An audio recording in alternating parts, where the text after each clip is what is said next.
উপসংহারে যদি বিচ্ছেদই লেখা ছিল, তবে সূচনা কেন এত রঙিন?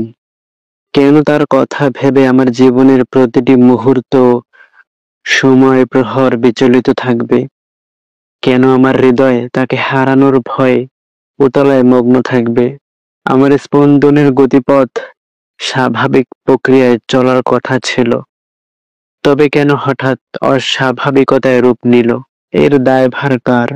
দুদিনের জন্য যে জীবন এসেছিল, সব অপরাধে কি তার প্রাপ্য? মোটেও না।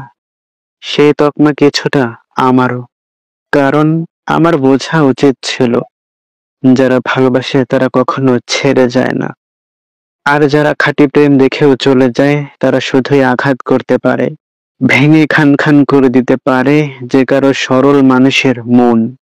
কারো জীবন, মন নিয়ে খেলাতে কি এমন আনন্দ আছে